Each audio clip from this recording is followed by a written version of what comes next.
Hello, my dear friends. This is Ashish, and I welcome you all on your channel Success Mantra.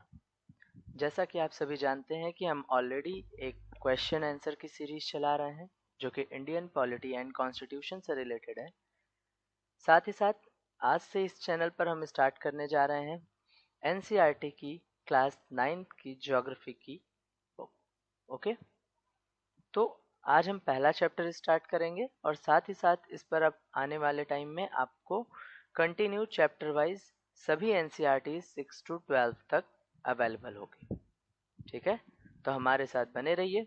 चलिए start करते हैं आज का पहला चैप्टर क्लास 9 की ज्योग्राफी से, India size and location. Right, India size and location यानी कि भारत के बारे में हम पढ़ेंगे, उसके आकार के बारे में पढ़ेंगे, उसके साइज के बारे में पढ़ेंगे और साथ ही साथ उसकी लोकेशन यानी कि उसकी स्थिति कहाँ पर है उसके बारे में हम डिटेल में डिस्कस करने वाले हैं। ठीक है, तो चलिए स्टार्ट करते हैं इस चैप्टर को। इंडिया, तो सबसे पहले हम इंडिया के बारे में समझते हैं। तो इंडिया आपको जैसा कि पता है that it is one of the ancient civilisation in the world. अगर हम इंडिया की बात करें तो ये हमारी प्राचीनतम संस्कृतियों में से एक संस्कृति यहाँ की है। ठीक है, इसका मतलब क्या हुआ कि जब हम विश्व में अलग अलग सिविलाइजेशन के बारे में बात करते हैं, चाहे हम इजिप्शियन सिविलाइजेशन के बारे में बात करें, मेसोपोटामियन सिविलाइजेशन के बारे में बात करें या चाइनीज सिविलाइजेशन के बारे में बात करें, तो आपको पता है कि उसी टाइम पीरियड में हमारे यहाँ भी एक सिविलाइजेशन ग्रो हुई जिसे हम कहते हैं इंडस वैली सिविलाइजेशन या फिर हड़प्पन सिविलाइजेशन। ठीक है, तो इंडिया का भी एक बहुत ही पुराना इतिहास है, एक बहुत पुरानी हिस्ट्री है जो कि इसके सिविलाइजेशन से जुड़ी हुई है। क्लियर है ये बात?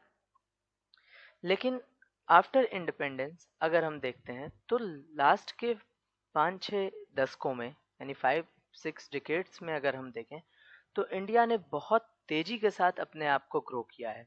ठीक है, यानी इंडिया की इकोनॉमिक ग्रोथ बहुत तेजी के साथ हुई है, जिसमें हम देखते हैं कि एग्रीकल्चरल सेक्टर, इंडस्ट्रीज, टेक्नोलॉजी, ये सभी बहुत तेजी के साथ आगे बढ़ी हैं। स्पेशली हम कह सकते हैं कि इकोनॉमिक डेवलपमेंट इंडिया ने बहुत तेजी के साथ किया।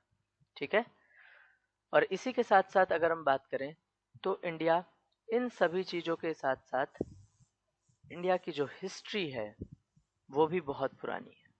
ठीक है, जैसे कि अभी हमने डिस्कस किया कि इंडस वैली सिविलाइजेशन की बात करें, वैदिक एज की बात करें, ठीक है, ये सभी बहुत ही पुरानी सभ्यताओं से जुड़े हुए हैं। ठीक है, तो इतिहास में भी इंडिया अपने आप में एक बहुत ही महत्वपूर्ण स्थान रखता है। ठीक, तो चलिए इसी के बारे में हम डिटेल में आज डिस्कस करते हैं। पहला टॉपिक है हमारा लोकेशन। तो सबसे पहले हमें ये समझना है कि इंडिया कहाँ पर लोकेट करता है। जैसा कि आप इस मैप में देख पा रहे होंगे, ये हमारे 7 कॉन्टिनेंट्स से रिलेटेड है। ठीक है, north America, south America, Africa, Europe, Asia and Australia and Antarctica. ठीक है, ये हमारे 7 कॉन्टिनेंट्स हैं। लोकेशन को समझने के लिए हमें सबसे पहले ये समझना होगा कि आखिर अर्थ पर बनी हुई ये जो इमेजिनरी लाइंस होती हैं ये क्या होती हैं। ठीक है, तो हम इसमें दो तरीके की लाइंस देख पा रहे हैं। एक हमारी लाइन हॉरिजेंटल है और दूसरी वर्टिकल है। तो आखिर ये इमेजिनरी लाइंस क्यों बनाई गई, ठीक है, और इन्हें इस तरीके से डिवाइड क्यों किया गया है। आप यहाँ देख रहे हैं अलग अलग डिग्री में इन्हें डिवाइड किया गया है। ठीक है, तो जैसा कि हम जानते हैं कि हमारी अर्थ पर इस तरीके से इमेजिनरी लाइंस बनी हुई है, और हम अगर डायरेक्शन की बात करें तो east, west, north and south, ये हमारे कुछ डायरेक्शंस हैं। ठीक है, इस डायरेक्शन में अगर हम देखें तो हमारी 0 डिग्री हॉरिजेंटल लाइन को हम लोग क्या कहते हैं, this is our longitudinal line, longitude, right. So 0 degree longitude की अगर हम बात करते हैं तो 0 डिग्री लॉन्गिट्यूड वो लाइन है जो इंडिया को जो वर्ल्ड को क्या करती है, वर्ल्ड को 2 पार्ट्स में डिवाइड करती है, यानी आपकी पूरी अर्थ को 2 हेमिस्फेयर में ये डिवाइड कर देती है। ठीक है, जिसमें आप ऊपर की तरफ देखते हैं नॉर्दर्न हेमिस्फेयर आपको मिलता है और नीचे की तरफ सदर्न हेमिस्फेयर मिलता है। ठीक है, अब ये जो इमेजिनरी लाइंस हैं इन्हें हमने 2 पार्ट्स में डिवाइड कर दिया है। जो हॉरिजेंटल है that is known as longitudinal lines, and जो आपको वर्टिकल दिखती हैं that is latitudinal lines. Clear है यहाँ तक? अब हम अगर इसको ध्यान से देखें तो ये आपकी 0 डिग्री लाइन है जो कि लैटिट्यूडनल लाइन है, और ये आप देख रहे हैं 0 डिग्री लॉन्गिट्यूडनल लाइन। ठीक है, अब हमें पता है कि इधर क्या है, ईस्ट है, ये वेस्ट है, नॉर्थ एंड साउथ। ठीक है, तो अगर हम इंडिया की पोजीशन देखें, आप ध्यान से इंडिया को देखिए इस मैप में, ये है हमारा इंडिया।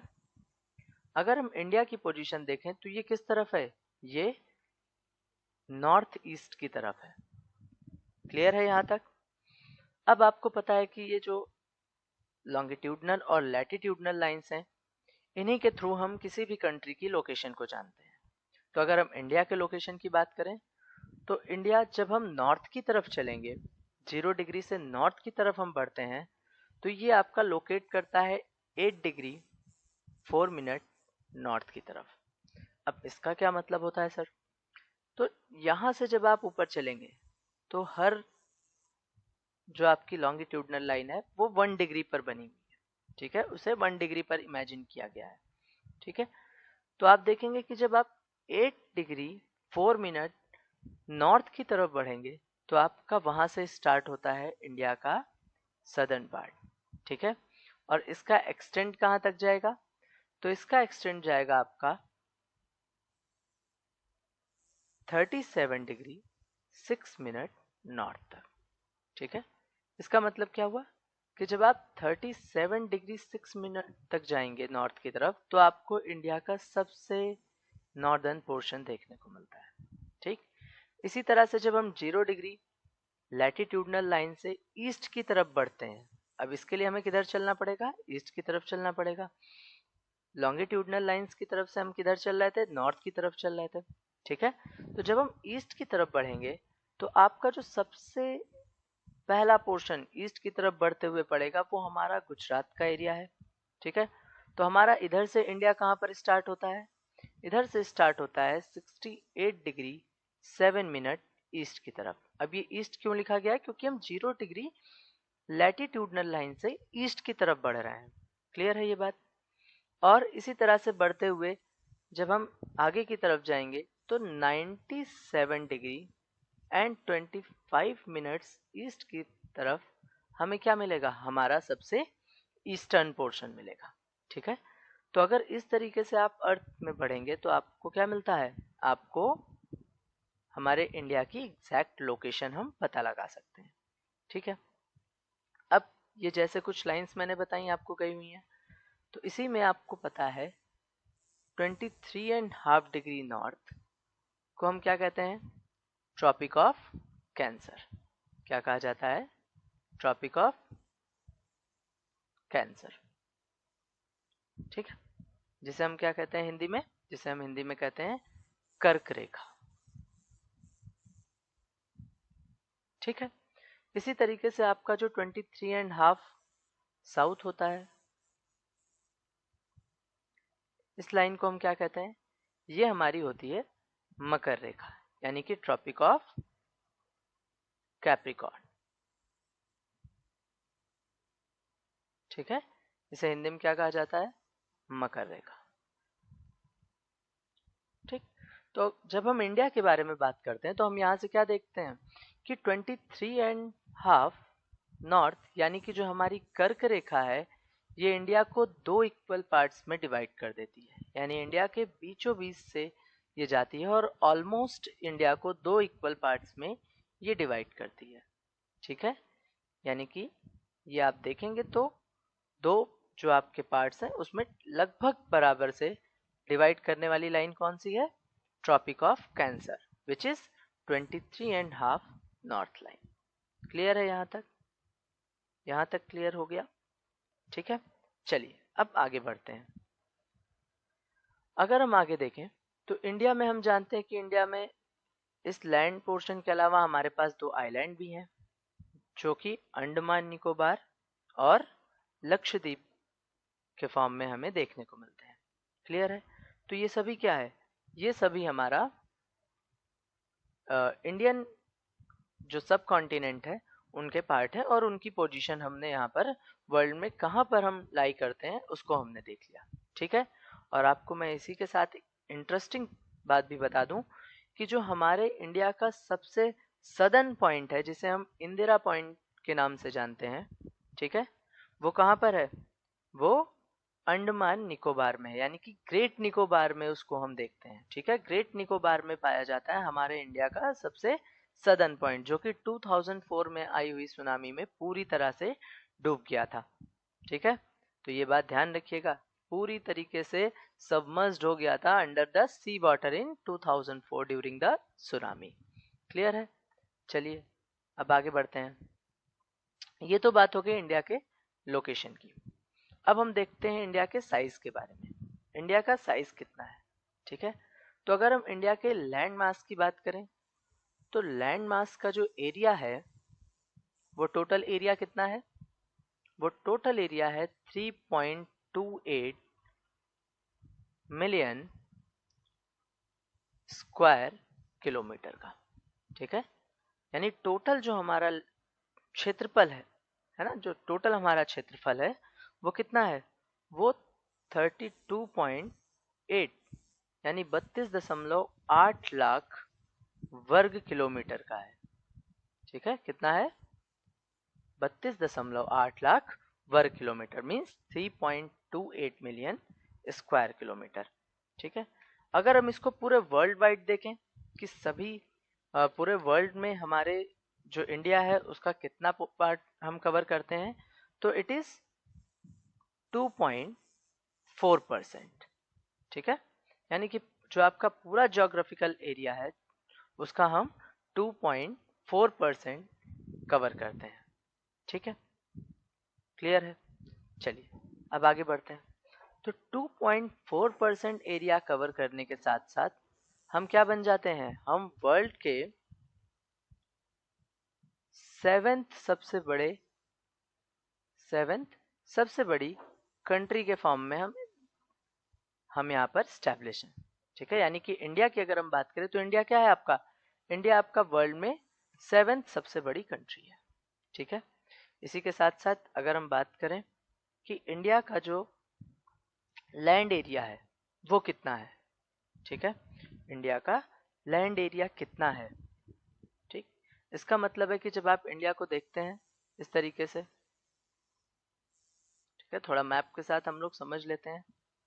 इस तरीके से जब हम इंडिया की बात कर रहे हैं तो इंडिया का मैप भी सभी को बनाना आना चाहिए।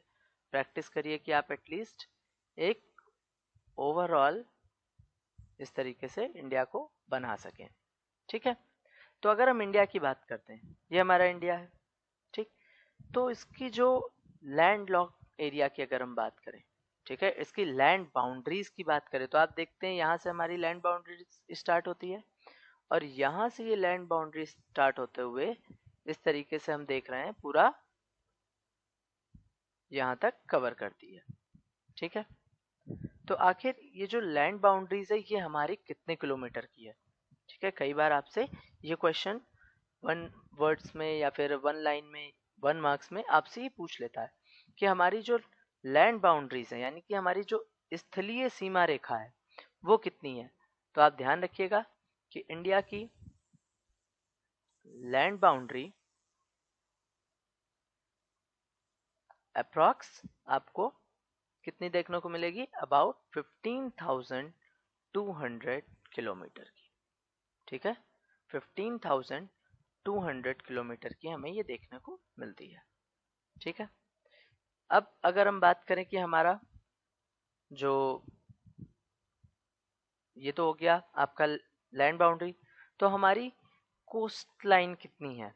यानी कि हम समुद्री रेखा, ये हमारा यहाँ पर अरेबियन ओशियन है, ये हमारा अरेबियन सी है, सॉरी, ये आपका इंडियन ओशियन है, ये आपका बे ऑफ बंगाल है। तो इन सभी को लेते हुए साथ में यहाँ पर हम लक्षद्वीप को भी देखते हैं, इधर हमारा अंडमान निकोबार है, ठीक है। तो ये इन सभी को मिलाकर हमारी जो कोस्टल लाइन बनती है वो कितनी है? It means if we talk about the total length of coastal line of the mainland including Andaman and Nicobar and Lakshadweep, तो वो कितनी हो जाएगी? यानी कि अगर हम कोस्ट लाइन की बात करें सो इट इज 7516.6 किलोमीटर, ठीक है। क्लियर है यहाँ तक की बात? क्लियर है?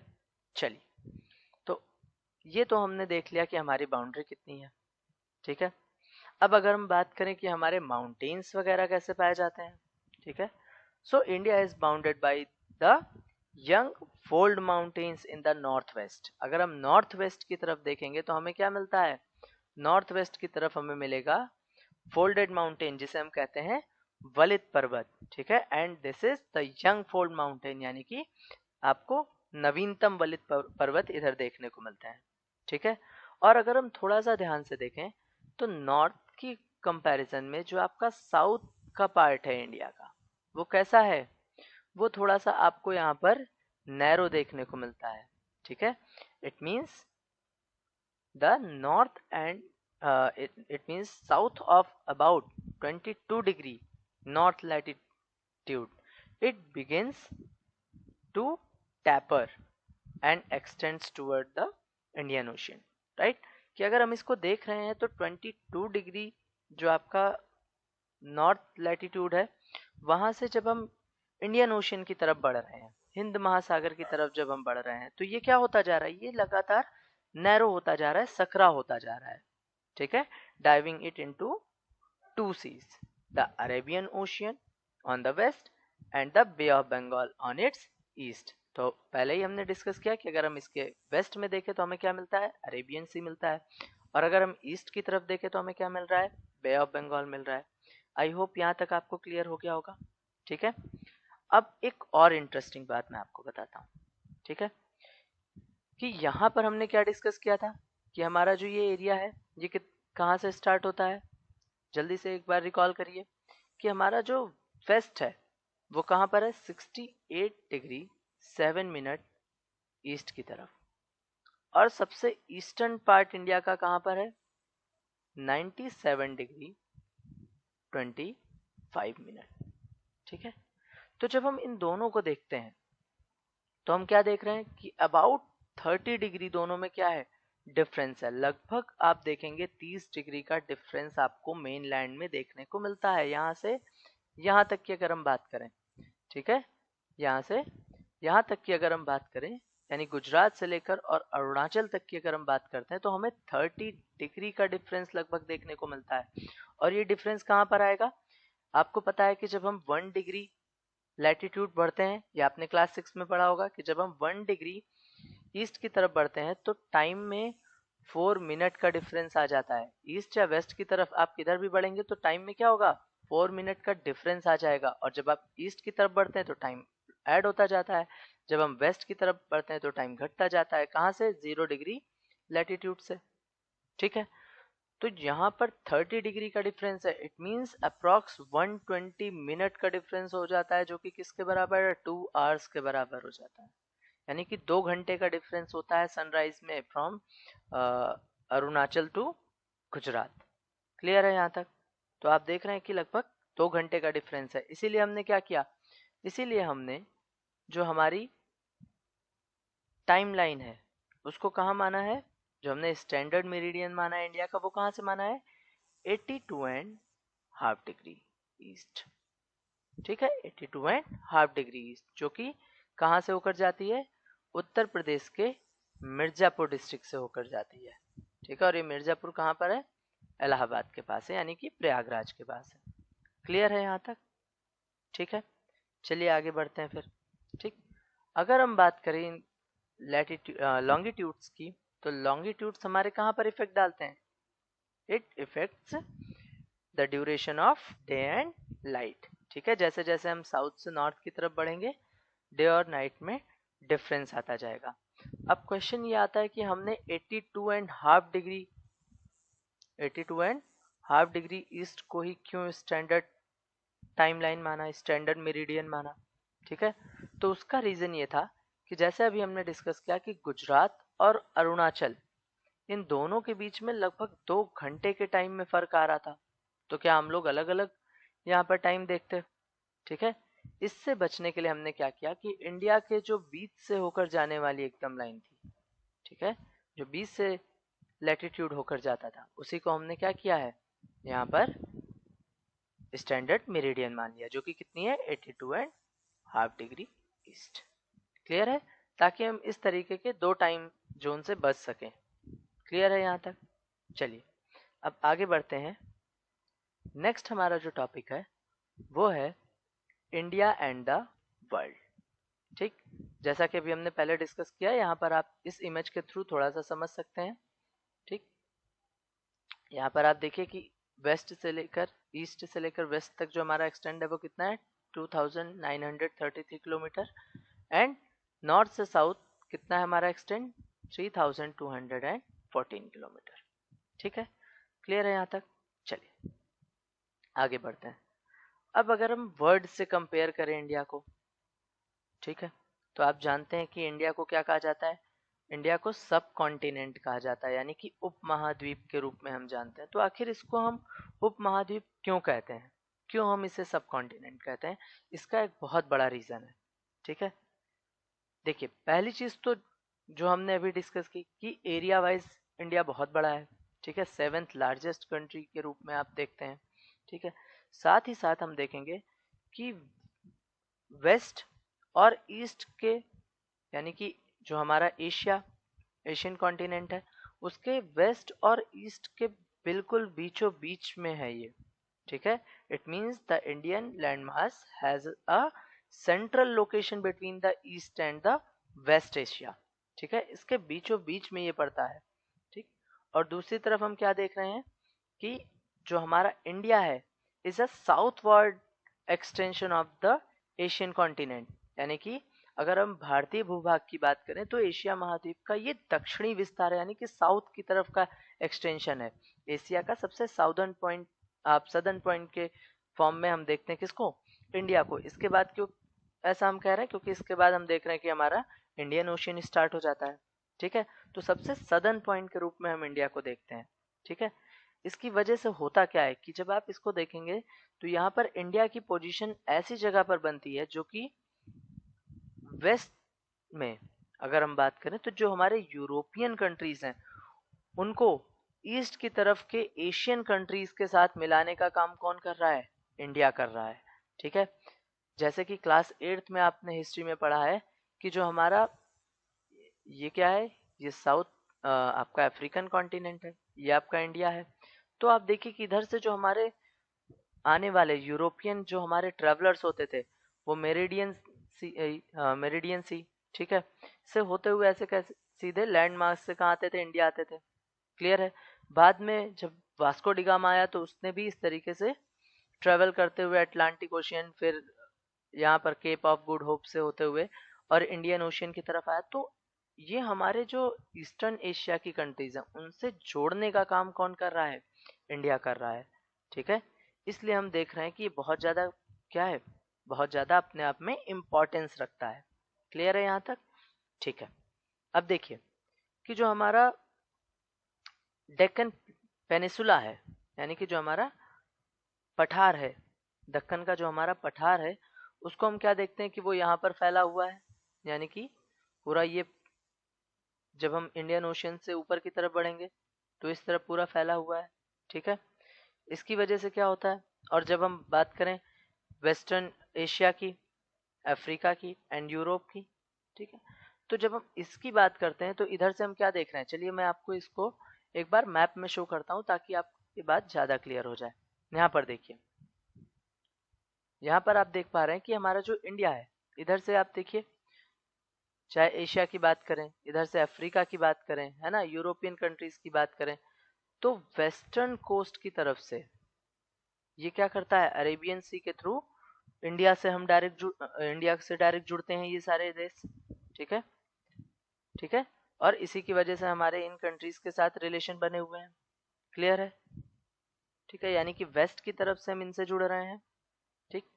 और दूसरी तरफ अगर हम ईस्ट एशिया की तरफ बात करें तो हमारा जो ईस्टर्न घाट है आपका, यानी जो पूर्वी घाट है, ईस्टर्न कोस्ट है, वो हमारा इधर की कंट्रीज से, जो ईस्ट की तरफ कंट्रीज हैं, यूरोपियन कंट्रीज हैं, उनके साथ जोड़ने का काम करता है। क्लियर है? इसका मतलब क्या है कि इंडियन ओशियन की अगर हम बात करें तो इंडियन ओशियन में आप देख रहे हैं कि पूरे इंडियन ओशियन में किसी भी दूसरी कंट्रीज की बाउंड्री नहीं टच करती है, ठीक है। यानी कि ये पूरी कोस्टल लाइन किसके साथ है, सिर्फ और सिर्फ इंडिया के साथ जुड़ती है। इसलिए इंडिया की इम्पोर्टेंस अपने आप में बहुत ज़्यादा है, ठीक है। और इसीलिए आप देखिए कि इस ओशियन का नाम किसके नाम पर रखा गया है, इंडिया के नाम पर ही रखा गया है, ठीक है। उसी के नाम पर क्या रखा गया है, इंडियन ओशियन रखा गया है। क्लियर है ये बात? तो इस मैप के थ्रू आई थिंक आपको ज़्यादा ये बात क्लियर हो गई होगी, ठीक है। चलिए आगे बढ़ते हैं। अब ये तो बात कर ली हमने इंडिया की, उसके लोकेशन की, और वर्ल्ड वाइड इंडिया की क्या इंपॉर्टेंस है इसकी। अब हम आगे बढ़ते हैं और आगे बढ़ते हुए हम देखेंगे कि इंडियाज नेबर्स, ठीक है। तो आपका नेक्स्ट टॉपिक क्या है, इंडियाज नेबर, यानी इंडिया के जो आसपास के पड़ोसी हैं वो कौन कौन से हैं, ठीक है। चलिए, तो आपको पता है कि इंडिया की अगर हम बात करें तो प्रेजेंट टाइम में इंडिया में कितने स्टेट्स हैं, 28 स्टेट्स एंड 8 यूटीज, ठीक है। क्लियर है यहाँ तक? तो 28 स्टेट्स और 8 यूटीज के साथ प्रेजेंट टाइम में इंडिया है, ठीक। आप कमेंट बॉक्स में मुझे ये बताइए कि सबसे लास्ट में कौन सी यूटी बनी, ठीक है। सबसे लास्ट में कौन सी यूटी बनी है और सबसे लास्ट में बनने वाला स्टेट कौन सा है, ये दोनों आंसर आप मुझे कमेंट बॉक्स में जरूर दीजिएगा, ठीक है। अब चलिए, यूटीज क्या होती हैं, यूनियन टेरिटरीज क्या होती हैं, मतलब केंद्र शासित ऐसे स्टेट्स जिस पर किसका कंट्रोल है, डायरेक्ट सेंट्रल गवर्नमेंट का कंट्रोल है, ठीक है। उन्हें हम क्या कहते हैं, यूटीज कहते हैं, ठीक। अब हम बात करते हैं अपने नेबरिंग कंट्रीज की। तो इसको हम मैप से समझेंगे तो हम ज़्यादा क्लियर हो पाएंगे। देखिए, अगर हम इधर से बढ़ते हैं तो यहाँ पर सबसे पहले हम किसके साथ बाउंड्री शेयर कर रहे हैं, पाकिस्तान के साथ, ठीक है। इसके बाद यहाँ पर आप देख सकते हैं छोटी सी बाउंड्री किसके साथ शेयर होती है, अफगानिस्तान के साथ, ठीक है। इसी तरीके से और आगे हम बढ़ते हैं क्लॉकवाइज, तो इसके बाद ये आपको बाउंड्री किसकी दिख रही है, चाइना की, ठीक है। इसमें हम तिब्बत को भी ले सकते हैं, ठीक है, क्योंकि चाइना ये दावा करता है कि तिब्बत उसी का पार्ट है, ठीक है। चलिए, फिर हम आगे बढ़ते हैं तो हम देख रहे हैं कि यहाँ पर नेपाल के साथ हम अपनी बाउंड्री शेयर कर रहे हैं, देन भूटान के साथ हमारी बाउंड्री शेयर होती है, ठीक है। और आगे बढ़ते हैं तो यहाँ पर म्यांमार के साथ भी हमारी बाउंड्री शेयर होती है, और फिर क्लॉकवाइज घूमते हुए हम आएंगे तो बांग्लादेश के साथ हम अपनी बाउंड्रीज शेयर कर रहे हैं, ठीक है। तो आप काउंट करके मुझे कमेंट बॉक्स में बताइए कि ये कितने कंट्रीज थी जिनके साथ हम डायरेक्टली बाउंड्रीज शेयर करते हैं, ठीक है। चलिए, साथ ही साथ अगर आप देखेंगे तो इंडिया के पास अपने दो क्या हैं, दो पड़ोसी ऐसे देश हैं, दो पड़ोसी ऐसी कंट्रीज हैं जो वाटर के साथ हमसे कनेक्ट हैं, ठीक है। कौन कौन सी हैं वो, तो आप देख पा रहे हैं, एक यहाँ पर है श्रीलंका और दूसरी है मालदीव्स। क्लियर है, श्रीलंका एंड मालदीव्स, ठीक। अगर हम बात करें श्रीलंका की और इंडिया की तो ये कैसे जुड़ते हैं, ठीक है। तो यहाँ पर आप देख पाएंगे कि इंडिया और श्रीलंका एक नैरो चैनल के थ्रू जुड़ते हैं जिसे हम क्या कहते हैं, पाक स्ट्रेट कहते हैं, ठीक है। क्या कहते हैं, पाक स्ट्रेट कहते हैं, ठीक है। पाक स्ट्रेट के थ्रू हम क्या हैं, श्रीलंका के साथ इंडिया जुड़ता है। क्लियर है यहाँ तक? चलिए, ठीक है। इधर हम देख रहे हैं मालदीव है, मालदीव के बगल में हम लक्षद्वीप को देखते हैं जो कि हमारा एक यूटी है, और इधर हम क्या देख रहे हैं, अंडमान एंड निकोबार आइलैंड को देखते हैं, क्लियर है यहाँ तक? तो ये है हमारे इंडिया के पड़ोसी देश, यानी कि हमारे नेबरिंग कंट्रीज हैं। तो आप टोटल नंबर काउंट करके मुझे बताइएगा कि कितनी ऐसे कंट्रीज हैं जिनके साथ हम डायरेक्ट बाउंड्रीज शेयर कर रहे हैं। ठीक है, डायरेक्ट बाउंड्रीज हमने शेयर की हैं, ऐसे कितनी कंट्रीज हैं, और ऐसे कंट्रीज का नाम जो हमारे साथ वाटर बॉडीज के साथ जुड़े हुए हैं। ठीक है, इसका मतलब क्या है कि वो किसी ना किसी चैनल के थ्रू हमसे जुड़े हुए हैं जो कि हमारे बगल में है। ठीक है, क्लियर है? ये दोनों आप कमेंट बॉक्स में मुझे जरूर बताइए। चलिए, तो ये था आपका चैप्टर 1। ठीक है, इसी तरीके से आने वाले सभी चैप्टर्स की आपको चैप्टर वाइज सीरीज यहाँ पर मिलती रहेगी। सभी आपको हिस्ट्री, ज्योग्राफी, सिविक्स और इकोनॉमिक्स सभी के चैप्टर्स यहाँ पर देखने को मिलेंगे। तो हमारे साथ जुड़े रहिए, चैनल को सब्सक्राइब करिए, लाइक करिए और शेयर करिए अपने फ्रेंड्स के साथ। मिलते हैं नेक्स्ट क्लास में। Till then, take care.